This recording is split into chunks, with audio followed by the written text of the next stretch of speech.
68세의 김정자 씨는 평생 식당을 운영하며 가족을 위해 헌신했습니다. 새벽마다 문을 열고 늦은 밤까지 손님을 챙기며 자녀들을 대학에 보냈고 결혼할 때도 보증금을 보태주며 마음껏 도왔습니다. 엄마 덕분에 이렇게 산다는 자녀들의 말이 유일한 보람이었습니다. 그러나 식당 문을 닫고 국민연금에만 의존하게 되자 한 달 생활비도 빠듯해졌습니다. 어느 겨울 보일러가 고장이 났는데 수리비 30만 원이 부담스러워 전화를 망설였습니다. 결국 딸에게 전화를 걸며 이렇게 말했습니다. 엄마가 부탁 좀 하자. 이번 달만 조금 도와줄 수 있을까? 잠시 정적이 흐른 뒤 딸은 조심스레 말했습니다. 엄마, 나도 지금 애들 교육비 때문에 힘들어. 그 순간 정자 씨는 전화기를 내려놓고 혼잣말을 했습니다. 나는 왜 평생을 자식들 위해 살았는데 이렇게 미안한 사람이 되었을까? 눈물이 흘렀지만 다음날 작은 반찬을 만들어 이웃에게 나누며 마음을 다잡았습니다. 그래도 아직 누군가에게 도움이 되는 사람이구나. 정자 씨의 이야기는 많은 시니어들이 공감하는 현실이자 동시에 다시 힘을 내는 작은 희망이 되었습니다. 여러분, 한국의 60대 이상 노인 중 약 40%가 빈곤 상태에 있다고 합니다. OECD 국가 중에서도 여전히 가장 높은 수준입니다. 은퇴 후 열심히 살아온 보람 대신 매달 생활비 걱정에 시달리는 현실. 도대체 왜 이렇게 많은 분들이 은퇴 이후 가난에 내몰리게 될까요? 오늘은 그 진짜 이유를 하나하나 짚어보며 우리가 놓치고 있는 현실을 이야기해 드리겠습니다. 그 전에 구독과 좋아요를 눌러주시면 영상 만드는데 큰 힘이 됩니다.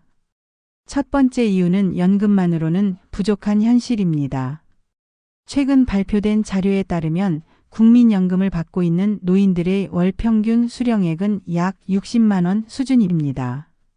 물가와 생활비를 고려하면 최소한의 생계조차 유지하기 어려운 금액입니다. 퇴직금을 받더라도 생활비나 자녀 지원으로 금세 사라지고 결국 연금만 의존하다 보면 빠른 속도로 빈곤의 길에 들어서게 됩니다. 65세 이순자 씨는 남편과 함께 평생을 열심히 살아왔습니다. 남편은 공장에서, 이 씨는 학교 급식실에서 일하며 자녀들을 대학까지 보냈습니다. 은퇴 후 국민연금 65만 원이 부부의 유일한 소득이 되었는데 매달 월세 35만 원을 내고 나면 남는 돈은 30만 원. 식비와 약값조차 빠듯합니다. 어느 날 시장에서 멸치를 살까 두부를 살까 고민하다 결국 두부만 집어들고 돌아왔습니다. 집에 돌아와 남편이 묻습니다. 오늘은 멸치 된장국 안 해? 이 씨는 웃으며 다음에 사올게라고 말했지만 속으로는 내가 언제까지 이렇게 살아야 하나 하는 서글픔이 밀려왔습니다. 은퇴 전에는 그저 평범한 생활이었는데 은퇴 후에는 멸치 한 봉지를 살까 말까 망설이는 인생이 되어버린 것입니다. 두 번째 이유는 노동시장에서의 배제와 차별입니다. 아직은 건강하고 일할 힘이 있어도 60세를 전후로 많은 직장인들은 피크 임금 제도에 걸려 임금이 절반으로 줄어듭니다. 나이 때문에 능력과 경험이 무시되고 결국 생활 안정은 흔들리게 됩니다. 61세 박영수 씨는 대기업에서 30년을 일한 베테랑 엔지니어였습니다. 후배들을 가르치며 여전히 현장에서 활발히 활동했지만 피크 임금제가 적용되면서 월급이 절반으로 줄었습니다. 월급 명세서를 본 날 그는 집에 돌아와 아내에게 말하지 못했습니다. 저녁 식탁에서 아내가 요즘은 일할 맛이나 하고 물었을 때 박 씨는 웃으며 뭐 그럭저럭이라고 답했지만 속으로는 30년 동안 회사를 위해 바친 내 인생이 반값으로 평가받다니 하는 허탈감이 밀려왔습니다. 카드 빚은 쌓이고 결국 퇴직 직후 빚을 갚기 위해 집을 담보로 대출을 받아야 했습니다. 그는 말합니다. 나는 회사에 모든 걸 바쳤는데 나이 때문에 하루아침에 반값 인생이 됐다. 세 번째 이유는 자녀 지원으로 인한 자산 고갈입니다. 많은 부모 세대는 자녀의 결혼 자금, 주택 마련, 교육비를 위해 자신의 노후 자금을 내어줍니다. 내 아이만큼은 고생하지 않게 해주고 싶다는 마음이 결국 본인의 삶을 무너뜨리는 경우가 많습니다. 67세 정혜숙 씨는 은퇴 직후 1억 5천만 원의 퇴직금을 받았습니다. 아들이 결혼할 때 전세 자금이 부족하다고 하자 정 씨는 망설임 없이 돈을 보태주었고 본인은 작은 월세집으로 이사했습니다. 우린 원룸에서 살면 되지라며 웃었지만 시간이 지나자 후회가 밀려왔습니다. 병원비가 필요할 때마다 손을 벌려야 했고 남편이 아플 때는 응급실 비용을 마련하느라 이웃에게 돈을 빌려야 했습니다. 정 씨는 혼잣말처럼 말합니다. 아이 키우면서 단 한 번도 후회한 적 없는데 지금은 내 노후가 너무 초라해졌다. 자녀를 사랑한 마음이 결국 자신을 가난으로 이끄는 역설적인 현실입니다. 네 번째 이유는 의료비와 돌봄 비용의 부담 증가입니다. 은퇴 후 본격적으로 찾아오는 질병은 노후를 뒤흔드는 가장 큰 위협입니다. 건강보험이 있어도 비급여 항목이 있어 병원비는 가계에 큰 부담이 됩니다. 충분한 자산이 없다면 의료비는 순식간에 노후를 무너뜨립니다. 70세 남정호 씨는 아내와 함께 평생 검소하게 살아왔습니다. 아내는 늘 나중에 병원비로 돈 많이 쓰면 어떡하지라며 저축을 했습니다.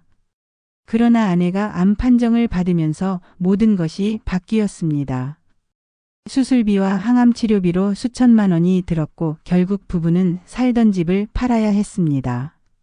집을 팔던 날 정호 씨는 계약서에 도장을 찍고 나오며 아내의 손을 꼭 잡고 말했습니다. 여보, 집은 잃어도 당신만 있으면 돼. 하지만 집으로 돌아오는 길 그는 눈물이 나지 않았습니다. 눈물이 날 힘조차 남지 않았던 것입니다. 병은 단순히 건강을 잃게 만드는 게 아니라 삶의 터전을 송두리째 흔드는 힘을 가지고 있습니다. 다섯 번째 이유는 사회적 고립과 외로움입니다. 경제적 어려움에 더해 인간관계가 줄어들면 심리적 고립이 심해지고 삶의 의욕마저 사라집니다. 실제로 한국의 노인 자살률은 OECD 국가 중 가장 높습니다. 빈곤과 외로움이 겹치면 나는 짐이니까라는 생각이 스스로를 무너뜨리게 됩니다. 72세 윤석호 씨는 아내와 사별한 뒤 혼자 살고 있습니다. 자녀들은 외국에서 생활해 명절에도 혼자 밥을 먹습니다. 매달 기초연금으로 생활하지만 경제적 문제보다 더 힘든 건 말동무가 없다는 사실입니다. 윤 씨는 동네 공원에 나갔다가도 괜히 민폐일까 싶어 돌아옵니다. 텔레비전을 켜놓고 하루 종일 채널을 돌리지만 방 안에 울리는 건 오직 정적뿐입니다. 어느 날 그는 친구에게 전화를 걸어 내가 없어도 아무도 모를 것 같다. 라고 말했습니다. 친구는 말없이 그래도 난 내가 있어서 다행이야 라고 답했지만 윤 씨의 마음속 허전함은 채워지지 않았습니다. 빈곤보다 더 깊은 상처는 외로움이라는 사실을 보여줍니다. 정리하자면 60대 이후 절반이 가난해지는 이유는 연금의 낮은 수준, 노동시장에서의 차별과 임금 감축, 자녀 지원으로 인한 자산 고갈, 의료비 부담, 그리고 고독과 정서적 고립까지 이어지는 복합적 원인들이 맞물린 결과입니다. 그러나 여기서 중요한 것은 이 현실을 알게 되었다면 지금부터라도 바꿀 수 있다는 점입니다. 노후 빈곤을 피하려면 작은 것부터 준비해야 합니다. 조금이라도 소득 파이프라인을 만들고 건강을 챙기고 이웃과 친구와의 관계를 유지해야 합니다. 지금 당장 큰 돈을 벌지 못하더라도 나는 아직 일할 수 있다는 태도가 중요합니다.